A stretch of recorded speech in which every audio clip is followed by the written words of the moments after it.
नमस्कार, मैं हूं आयुष त्रिपाठी और देश की बात में आपका स्वागत है।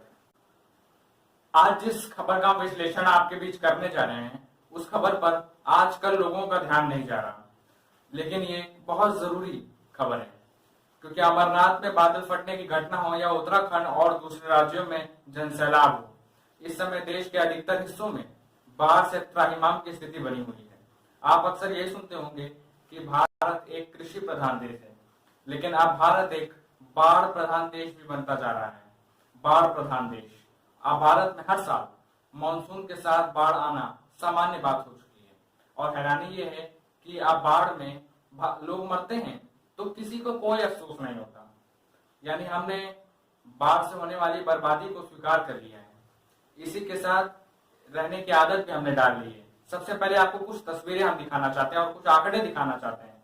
ये देखिए, इस समय जम्मू कश्मीर, हिमाचल, दिल्ली, उत्तर प्रदेश, मध्य प्रदेश, गुजरात, महाराष्ट्र, राजस्थान, कर्नाटक, बिहार और तेलंगाना में भारी बारिश और बाढ़ से स्थिति बेहद खराब है। महाराष्ट्र में बाढ़ की वजह से अब तक 84 लोगों की मौत हो चुकी है, जबकि लगभग 6000 लोगों को सुरक्षित स्थानों पर भेजा जा चुका है। इसके अलावा महाराष्ट्र की बाढ़ में 180 पशुओं की भी मौत हो चुकी है और कई मकानों को नुकसान भी बहुत पहुंचा है। महाराष्ट्र में इस समय हालात इतने खराब हैं कि वहां राहत और बचाव के लिए एनडीआरएफ की 13 और एसडीआरएफ के 4 टीमें तैनात कर दी गई हैं। मौसम विभाग ने महाराष्ट्र के मुंबई, पालघर, नासिक और पुणे में 14 जुलाई तक रेड अलर्ट भी जारी किया है। गुजरात में भी भारी बारिश है और बाढ़ से बुरा हाल है, और गुजरात में बाढ़ की वजह से अब तक 69 लोगों की मौत भी हो चुकी है।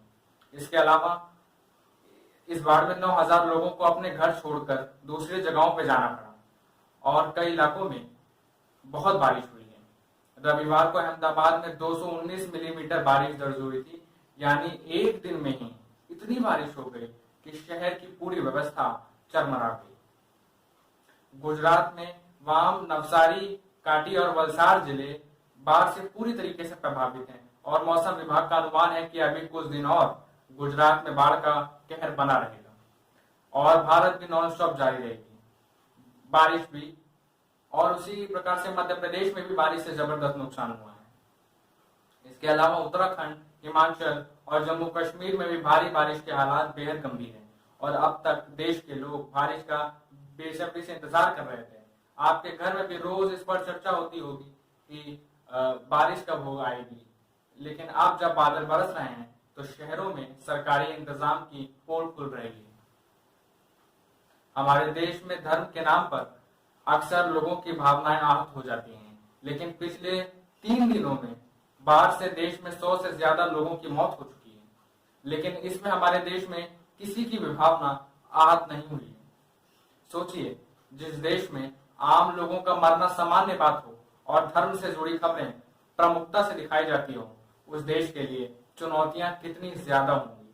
इसलिए आज हमने तय किया है कि हम आपको बाढ़ का पूरा विज्ञान बताएंगे, लेकिन उससे पहले इन आंकड़ों पर आप नजर डालिए। पहले दुनिया में बाढ़ से होने वाली मौतों में 20% मौतें अकेले सिर्फ हिंदुस्तान यानी भारत में हो जाती हैं, और भारत में बाढ़ से हर साल औसतन 1685 लोगों की मौत हो जाती है। इसके अलावा हर साल बाढ़ में 6,18,000 पशुओं भी मर जाते हैं। 12 लाख घर पूरी तरीके से तबाह हो जाते हैं, और इस बाढ़ से देश को हर साल 5,649 करोड़ रुपए का नुकसान भी होता है। सोचिए, बाढ़ में हर साल देश के लगभग 6,000 करोड़ रुपए पानी में डूब जाते हैं, बाढ़ में बर्बाद हो जाते हैं, लेकिन इसके बावजूद हमारे देश की सरकारें अफसोस तक नहीं जताती है, और बाढ़ कभी हमारे देश के मीडिया और राजनीतिक पार्टियों के लिए बड़ा मुद्दा ही नहीं बना। सेंट्रल वाटर कमीशन की एक रिपोर्ट के मुताबिक साल 1952 से 2018 के बीच 66 वर्षों में भारत में बाढ़ से 1,09,412 लोगों की जान गई है, जबकि इन्हीं 66 वर्षों में लगभग 26 करोड़ हेक्टेयर में फैली फसल भी बाढ़ की वजह से बर्बाद हो गई। इसके अलावा इन 66 वर्षों में बाढ़ से 8 करोड़ से ज्यादा घरों को नुकसान पहुंचा है, और कुल मिलाकर अगर कहें तो 1952 से 2018 के बीच भारत को बाढ़ की वजह से 4,70,000 करोड़ रुपए का नुकसान भी हुआ है। यानी बाढ़ पिछले 66 वर्षों में 4,70,000 करोड़ रुपए निकल चुकी है। लेकिन क्या हमारे देश में कभी ये बड़ा मुद्दा बना? नेशनल फ्लड कमीशन की एक रिपोर्ट के मुताबिक आज भारत का लगभग 12% क्षेत्र ऐसा है जहां बाढ़ आने की संभावना बनी रहती है, और 12% का मतलब है 4.5 करोड़ हेक्टेयर में फैली जमीन बाढ़ से पूरी तरह त्रस्त है। और इसी रिपोर्ट में यह भी बताया गया है कि बाढ़ को अगर ध्यान में रखते हुए ठोस रणनीति अपनाई तो इसमें से 3 करोड़ हेक्टेयर में फैली जमीनों को हर साल आने वाली बाढ़ से बचाया भी जा सकता है। हालांकि एक सच ये भी है कि बाढ़ का क्रोध पिछले कुछ वर्षों में और ज्यादा विकराल हुआ है।